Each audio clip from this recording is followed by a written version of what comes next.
Seigneur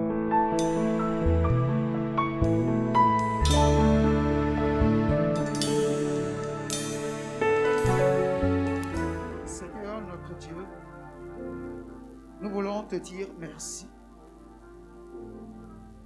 Merci pour ce culte de ce matin. Entre tes mains, nous nous remettons pour que toi, tu nous conduises dans toute la vérité. Que ce matin, nos cœurs soient touchés et que nos âmes soient libérées de toute captivité dans le nom de Jésus. Ce matin, nous prions pour que personne ne quitte ici sans recevoir de toi quelque chose de particulier. La révélation de ta parole éclaire tout homme, éclaire chacun de nous, afin que nous puissions marcher comme tu veux que nous marchions. Fais-le, Seigneur, pour ta gloire. Au nom de Jésus, j'ai prié. Amen. Merci. Gloire à Dieu. Alléluia. Et comme vous le saviez déjà, nous sommes en train de parler sur le prisonnier. Alléluia. C'est un message riche d'enseignement. Alors, bien aimé, je veux que nous abordons un autre aspect de ce que c'est que être prisonnier. Paul en est un exemple, un type d'exemple pour chacun de nous. Vous voyez, on nous a tellement prêché l'évangile et nous sommes devenus des bébés éprouvettes. L'évangile que nous avons écouté nous a tellement pouponné que nous nous sommes retrouvés dans un nid douillet. Et nous ne voulons pas quitter notre zone de confort. Nous pensons que le christianisme, c'est que la joie, c'est que la paix, c'est que la bénédiction, c'est que le bien-être, la bonne santé. Vous comprenez? Donc, en réalité, ces genres de messages que nous écoutons nous ont amenés à ne pas être véritablement attachés au Seigneur, à ne pas comprendre que le Seigneur est en premier en tout. Mais Paul est l'exemple type de ce que c'est que être prisonnier de Christ. Nous allons ouvrir donc dans le livre de 2 Corinthiens, chapitre 11. Nous allons lire à partir du verset 23. Nous allons lire doucement pour que les gens puissent suivre correctement. Ici, je voudrais vous dire que Paul, dans le texte, a voulu expliquer aux Corinthiens que il y a certaines personnes qui viennent pour se faire passer pour des super apôtres. Et que ces enfants les reçoivent, les acceptent. Mais ces gens qui se passent pour des super apôtres ne sont pas aussi super comme ils le pensent, parce que lui, Paul, pour Christ, voici ce qui s'est passé. Je voudrais que nous lisons. Sont-ils ministres de Christ? Je parle en homme qui extravague. Je le suis plus encore, par les travaux bien plus, par les coups bien plus, par les emprisonnements bien plus, souvent en danger de mort. 5 fois j'ai reçu des Juifs 40 coups moins 1. 3 fois j'ai été battu de verge. 1 fois j'ai été lapidé. 3 fois j'ai fait naufrage. J'ai passé 1 jour et 1 nuit dans l'abîme. Fréquemment en voyage, j'ai été en péril sur les fleuves, en péril de la part des brigands, en péril de la part de ceux de ma nation, en péril de la part des païens, en péril dans les villes, en péril dans les déserts, en péril sur la mer, en péril parmi les faux frères. J'ai été dans le travail et dans la peine, exposé à de nombreuses veilles, à la faim et à la soif, à des jeûnes multipliés, au froid et à la nudité. Et sans parler d'autre chose, je suis assiégé chaque jour par les soucis que me donnent toutes les églises. Qui est faible, que je ne sois faible? Qui vient à tomber, que je ne brûle? S'il faut se glorifier, c'est de ma faiblesse que je me glorifierai. Dieu qui est le Père du Seigneur Jésus et qui est béni éternellement sait que je ne mens point. À Damas, le gouverneur du roi Arétas faisait garder la ville des Damascéniens pour se saisir de moi.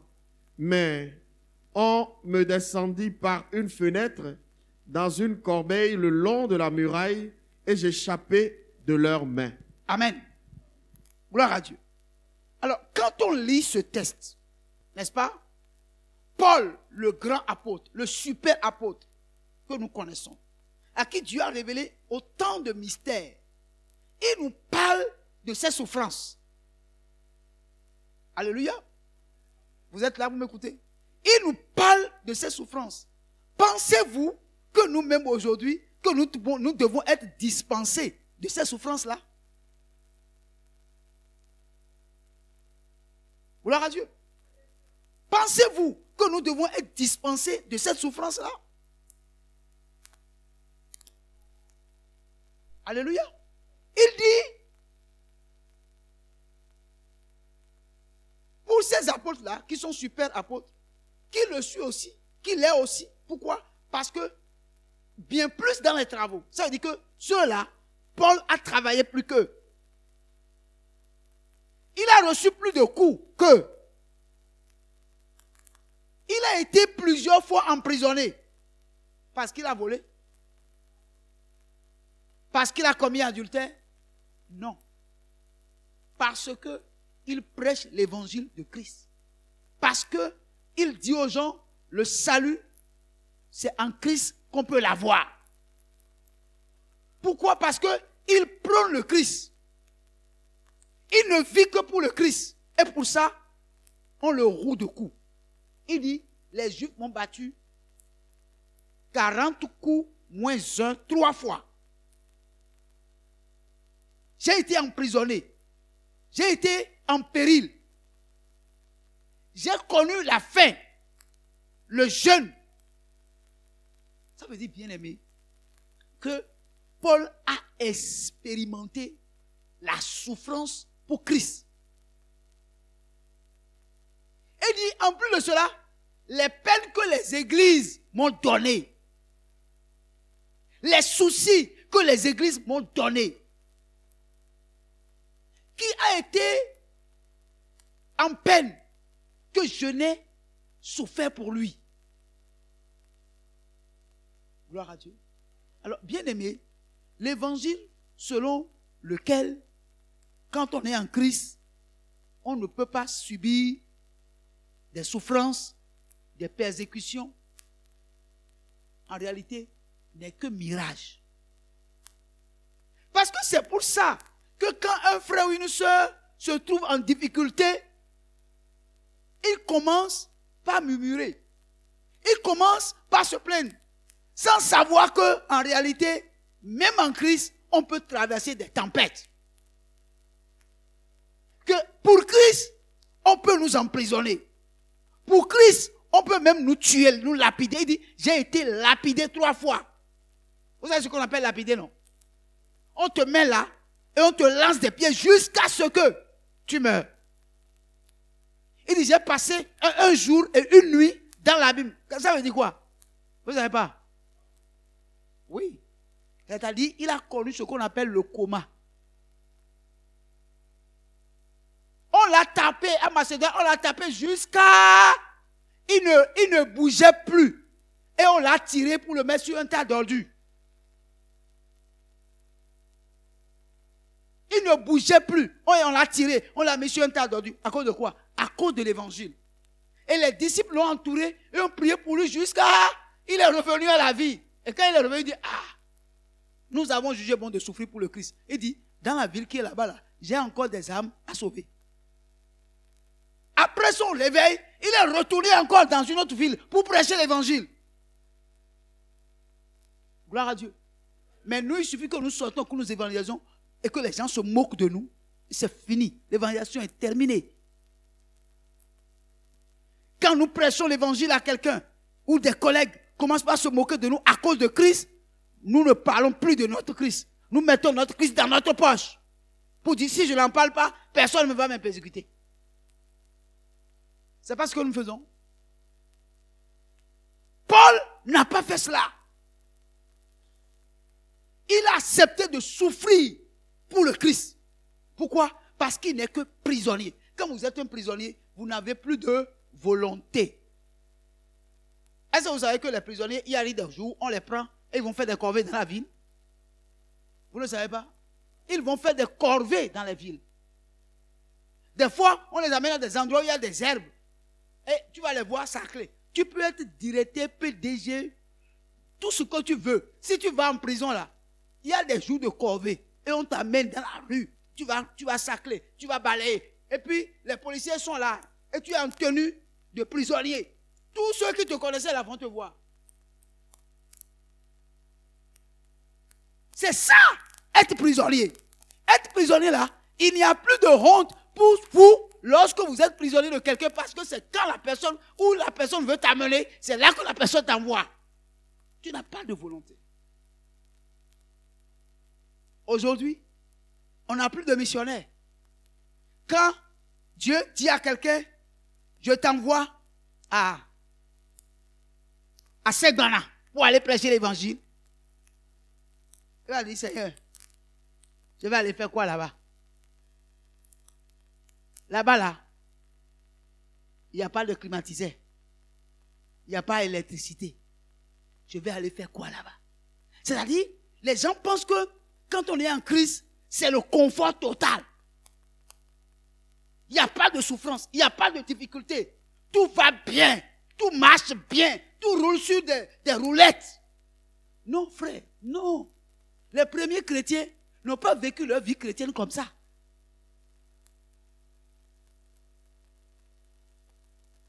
Gloire à Dieu. Il dit, je ne mens point. Le Dieu qui est le Père du Seigneur Jésus-Christ et qui est béni éternellement, c'est que je ne mens point. Puis, il dit à Damas, le gouverneur a bloqué la ville parce qu'il était dans la ville. On a bloqué la ville pour que Paul ne sorte pas. Et on l'a mis dans une corbeille pour le faire descendre par la fenêtre.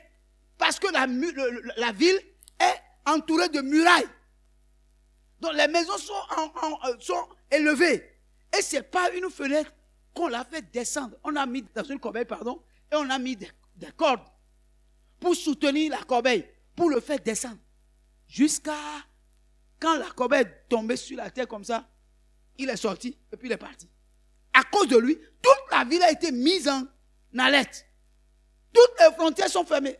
Pas parce qu'il est un brigand, parce qu'il prêche l'évangile de Christ. Mais nous là, qu'est-ce que nous avons déjà connu comme difficulté pour le Christ? D'abord, pour le Christ.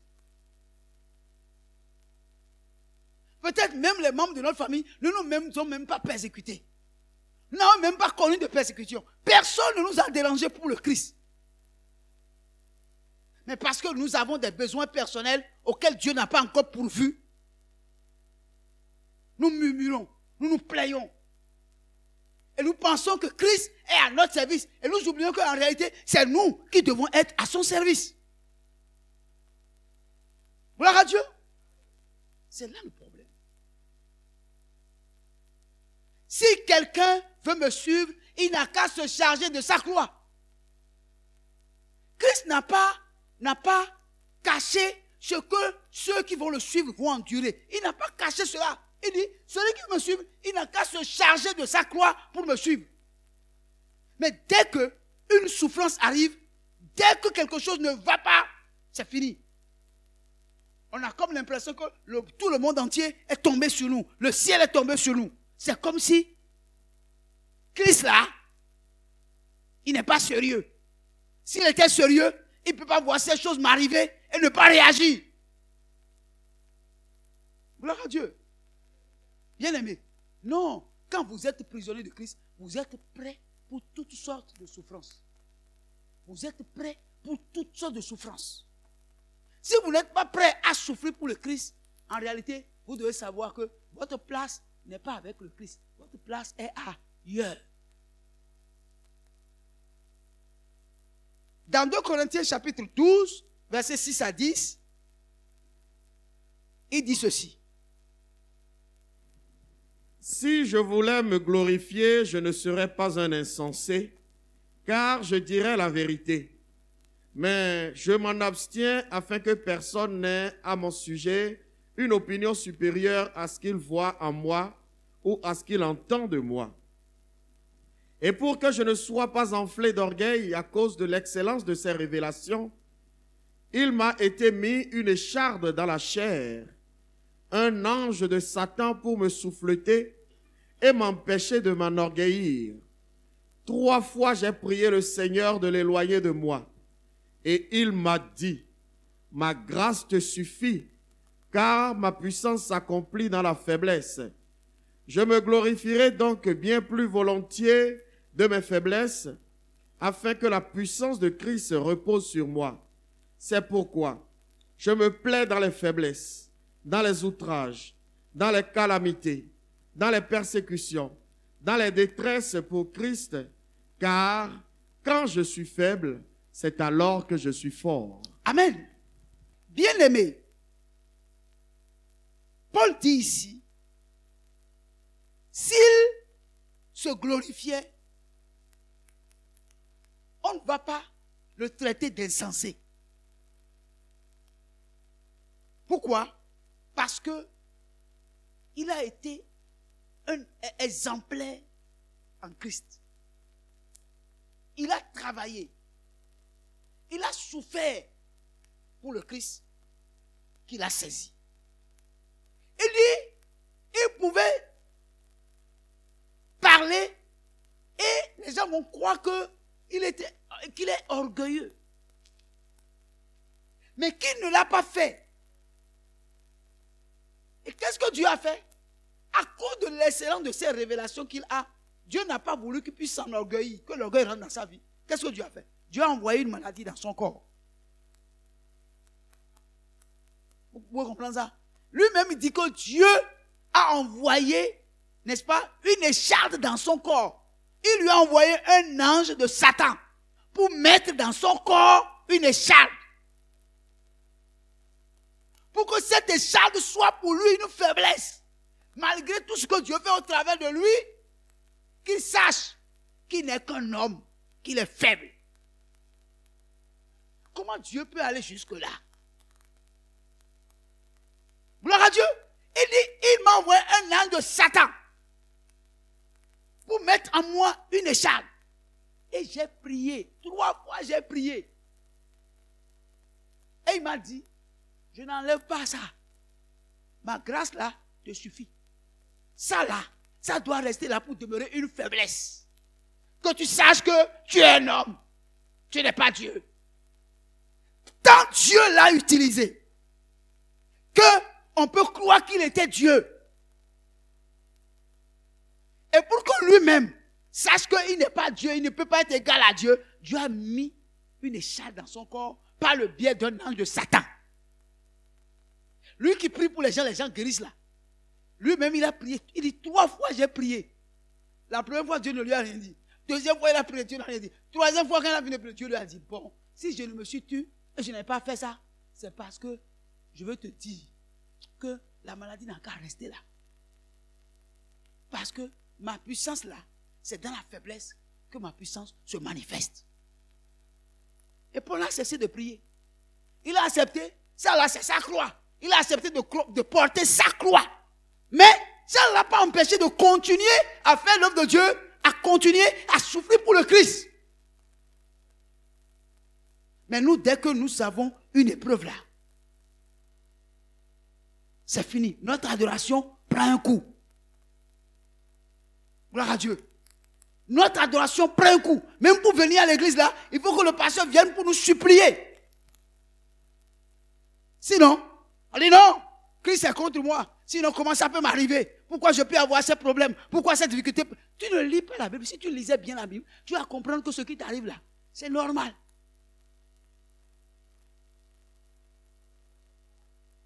à Dieu.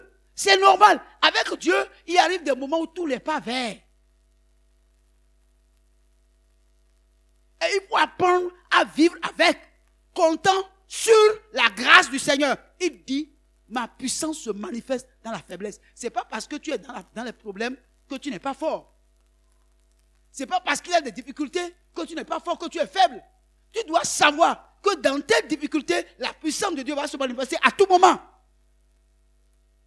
Mais il faut que tu saches que tu n'es rien. Tu n'es qu'un prisonnier. Tu n'es qu'une prisonnière de Christ. Ce n'est pas toi qui as saisi Christ, mais c'est Christ qui t'a saisi. Paul dit, je me glorifierai donc bien plus volontiers de mes faiblesses, afin que la puissance de Dieu... Vous voyez, ça dit, tu souffres, tu es malade, tu souffres. Tu sens la douleur. Mais tu te mets à glorifier Dieu pour ta faiblesse. Parce que je sais que la puissance de Dieu peut se manifester en moi dans ma faiblesse. C'est pourquoi la Bible a dit que nous devons rendre grâce en toutes choses à Dieu. Car toutes choses concourent au bien de ceux qui aiment Dieu. Que ce soit le bien ou que ce soit le mal, tu dois savoir que toutes choses concourent au bien de ceux qui aiment Dieu. Tu dois apprendre à rendre grâce à Dieu, à glorifier Dieu dans tes faiblesses. Paul a passé le temps à glorifier Dieu dans ses faiblesses. Et puis, il nous donne une leçon. Il dit, c'est pourquoi je me plais dans mes faiblesses. Alléluia. Je ne me sens pas offusqué, attristé dans mes faiblesses. Mes faiblesses ne viennent pas pour m'éloigner du Christ, pour diminuer mon ardeur pour le Christ. Non, je me plais dans mes faiblesses, dans les outrages, dans les calamités, dans les persécutions, dans les détresses, pour Christ. Pour Christ. Les calamités, les détresses, tout ce que je vis pour Christ là, je me fais quoi? Je me plais là-dedans. Je ne me sens pas offusqué. Ça ne m'amène pas à la colère. Ça ne m'amène pas à la haine. Ça ne m'amène pas à la médisance. Je me plais dans ces choses parce que c'est pour Christ que je vis cela. Et pour parachever le message, il va dire dans Romains chapitre 8. Romains chapitre 8, versets 38 à 39. Car j'ai l'assurance que ni la mort, ni la vie, frère, ni les anges, ni les dominations, ni les choses présentes, ni les choses à venir, ni les puissances, ni les hauteurs, ni la profondeur, ni aucune autre créature ne pourra nous séparer de l'amour de Dieu manifesté en Jésus-Christ, notre Seigneur. Gloire à Dieu. Écoutez, il dit, Paul dit carrément, il dit, car j'ai l'assurance que celui dont je suis prisonnier, il est capable, par son amour, de me garder. À telle enseigne que ni la mort, ni la vie, ni les anges, ni les dominations, ni les choses présentes, ni les choses à venir. Gloire à Dieu. Je vais vous lire la version parole vivante qui dit ceci. Oui, j'en ai l'absolue certitude. Rien ne pourra nous arracher à l'amour de Dieu. Ni la mort, ni la vie. Ni les anges, ni les puissances infernales, ni les dangers présents, ni l'incertitude de l'avenir. Aucune autre force de l'univers, qu'elle vienne d'en haut ou de l'abîme, aucune autre créature, non, rien au monde ne peut mettre de séparation entre nous et l'amour de Dieu, et l'amour que Dieu nous a témoigné en Jésus-Christ, notre Seigneur, et dont nous jouissons en communion avec lui. Gloire à Dieu. Ça veut dire que Paul est en train de nous dire, quel que soit ce que tu peux subir, quel que soit ce que tu peux connaître comme déception, comme douleur, comme trahison, comme déloyauté, n'est-ce pas, ne doit veut te lever de l'amour de Christ manifesté. La mort et la vie ne peuvent te séparer de l'amour de Dieu manifesté en Jésus-Christ. Paul a dit, la mort m'est un gain. C'est-à-dire, il s'en fout. Si c'est pour Christ, il peut mourir. Pour la cause de Christ, il peut mourir. Même quand on le menace de mort, ce n'est pas un problème. Il dit, j'ai fait 3 fois naufrage. Vous savez ce que ça veut dire? 3 fois, le bateau qu'il a pris pour voyager là, a fait naufrage. Donc, il a failli se noyer. Mais Dieu l'a sauvé. Mais cela ne l'a pas empêché de continuer à faire la volonté de Dieu.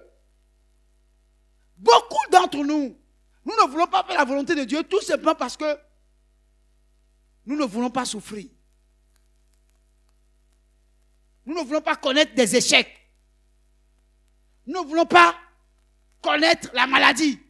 C'est-à-dire, tout est vert, tout est beau, tout est agréable, tout est parfait. Frère, la vie en Christ, tout n'est pas parfait et tout n'est pas beau. Gloire à Dieu. Si tu veux suivre Christ et tu veux voir les merveilles de Christ, accepte aussi la souffrance que la présence de Christ en nous peut nous infliger. Accepte les moments de douleur, accepte les moments de maladie, accepte les moments de défaite. Et continue par le louer, par le glorifier, continue par le magnifier. Ce n'est pas parce que tu as perdu ton emploi que Jésus n'est pas Seigneur. Non. Ce n'est pas parce que tu es malade que Jésus n'est pas Seigneur et que Jésus est le seul qui guérit les malades. Non.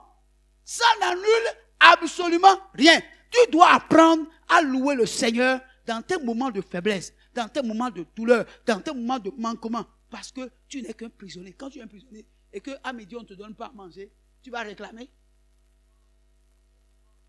C'est quand tu amènes la nourriture que tu manges, non? Est-ce que Dieu ne sait pas que tu as des problèmes? Hein? Il ne sait pas. Mais quand le moment va venir pour lui de nourrir son prisonnier, il va le nourrir. Mais le prisonnier n'a pas à ronchonner. Parce que plus tu ronchonnes, plus le moment où il va amener la nourriture va durer. Gloire à Dieu. Donc, bien aimés, nous devons comprendre ces choses et comprendre que nous ne sommes pas libres en Christ. Nous sommes tous des prisonniers. Gloire à Dieu. Que Dieu t'ait donné d'enfant ou ne t'ait pas donné d'enfant. Est-ce que ça doit être un problème pour toi? Parce que c'est Dieu qui donne les enfants. Et si tu te regardes jusqu'à dire, bon, lui là, quand je vais lui donner l'enfant maintenant, il ne va plus vraiment me servir. Donc je le prive d'enfant. Voilà le problème. Si tu passes tout ton temps à te plaindre du fait que tu n'as pas eu d'enfant, mais tu as un problème. Gloire à Dieu. Et pourquoi je ne vais pas adopter un enfant? Je peux adopter un enfant, non? Si je ne peux pas avoir d'enfant, est-ce que c'est un problème pour moi d'adopter un enfant? Est-ce que je dois faire de ça un problème?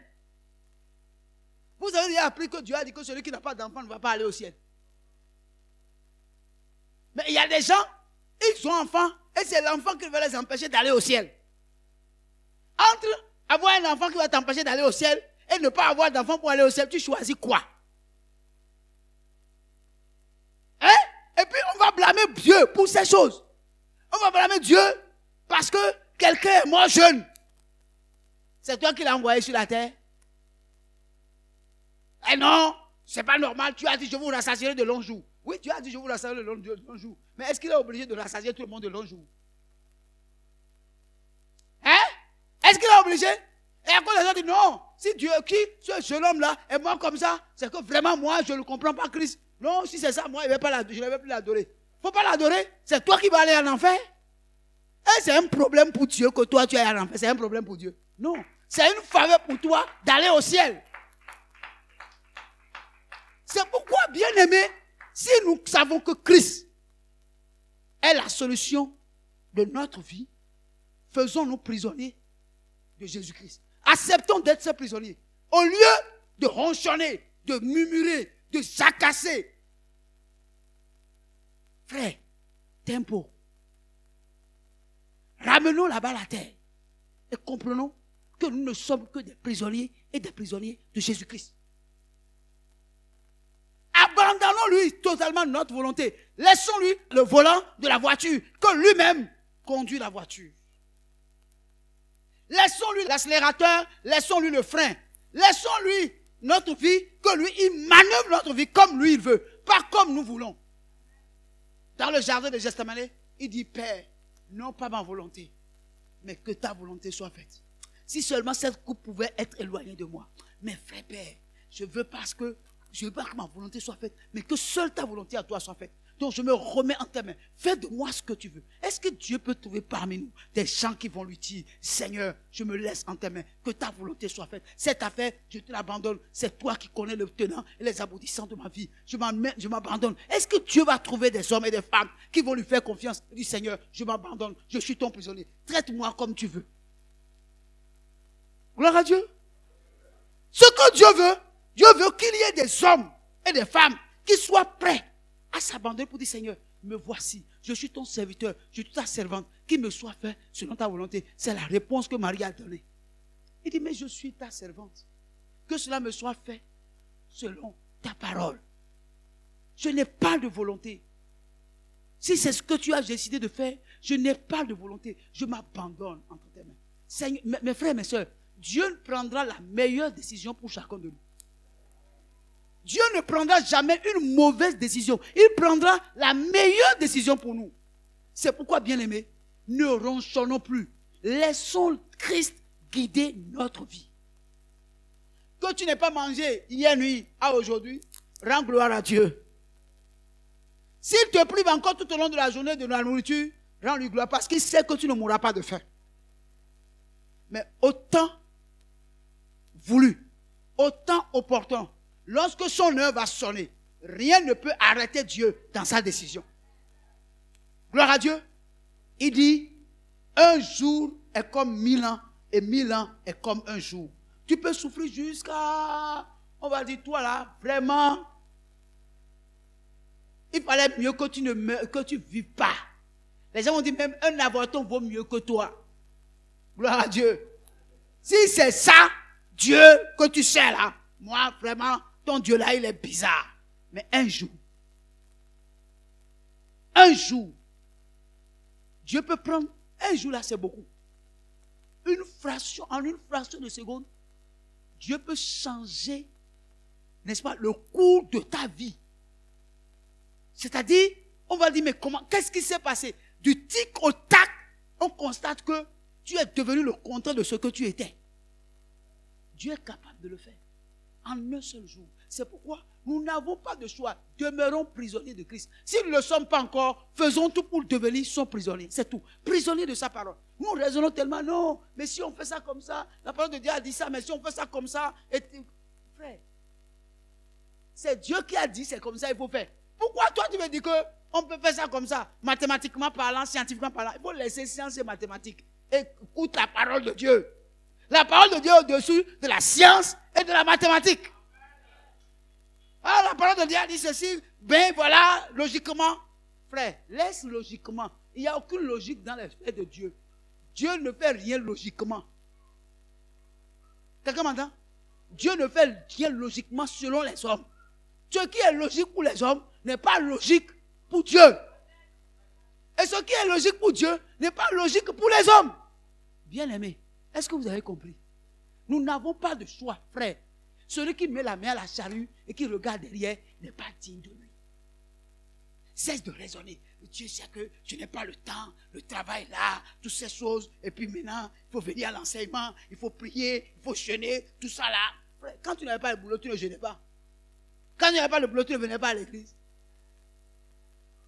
Gloire à Dieu. Vraiment, on est trop fatigué. Frère, il a dit que lui là, il est dans la veille. Il est dans la fatigue. Il est dans le jeûne. Il est dans la faim. Il est dans la nudité. Il est dans les peines. Mais, il continue toujours de marcher. Nous on dit non, on est trop fatigué. Vraiment, c'est ceci. Les programmes de l'église là, c'est trop. Mais Dieu même il sait qu'on est fatigué. On est fait de chair et de sang. Illogique. Il n'y a aucune logique spirituelle dans ce que tu dis. Il n'y a pas de logique. Vos raisonnements là, ça ne tient pas devant Dieu. Ah, Dieu même, il sait que vraiment, quel Dieu, Dieu, il ne sait rien. Qui t'a dit qu'il sait quelque chose? Il ne sait rien. C'est toi qui sais, lui, il ne sait pas. Il ne sait même pas que tu es fatigué. Ah non, Dieu même, il sait que l'argent que là, ce n'est pas beaucoup. Dieu ne sait pas que ton argent là, c'est beaucoup, c'est pas beaucoup. Il te dit ce que tu as, donne-moi ça. Non, Dieu, tu sais que j'ai des projets. Il dit, je m'en fous de tes projets, donne-moi ça. Non, Seigneur, je vais construire. Il dit, laisse la maison et construis ma maison.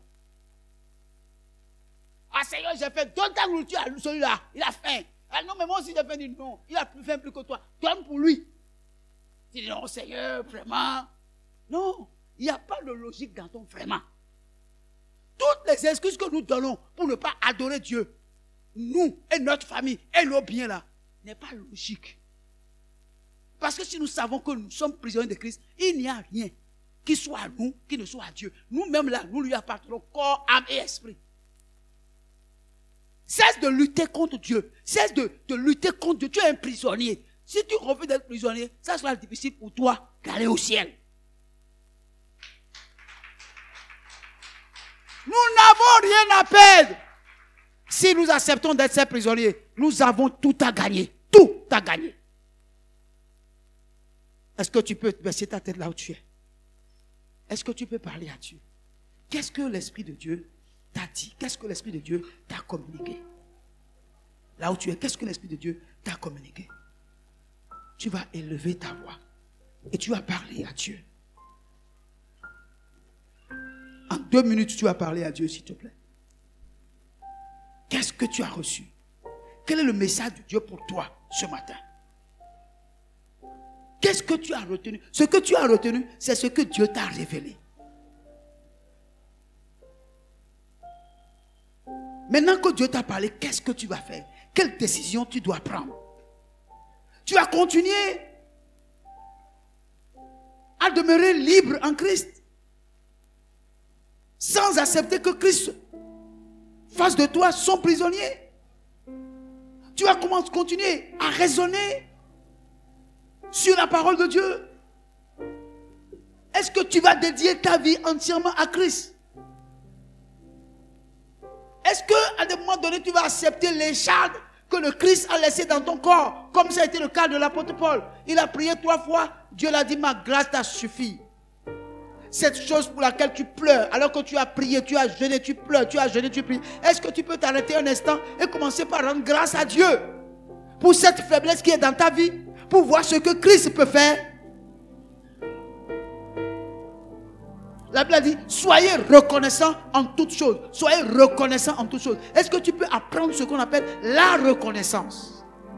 Et savoir être reconnaissant à Dieu pour les toutes petites choses qui t'a accordé. Est-ce que tu peux essayer de manifester de la reconnaissance et comprendre que tu n'es rien, que tu n'es que prisonnier et que tu n'as rien à réclamer, mais au contraire que tu dois apprendre à être reconnaissant envers Dieu en toutes choses? Je veux que tu parles au Seigneur. Je livre totalement.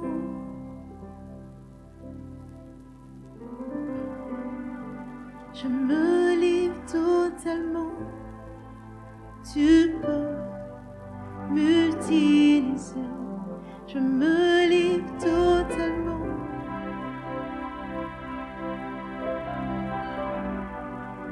Je me livre totalement. Tu peux m'utiliser. Je me livre totalement.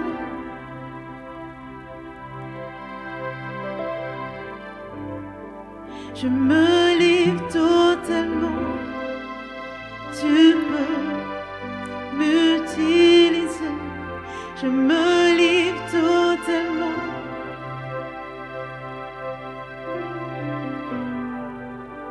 Je me livre totalement. Tu peux m'utiliser.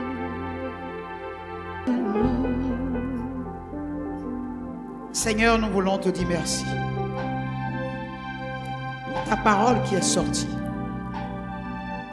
Merci parce que entre tes mains nous le mettons. Que ta parfaite volonté soit faite dans la vie de chacun de nous. Dans le nom de Jésus-Christ de Nazareth. Si tu es là et tu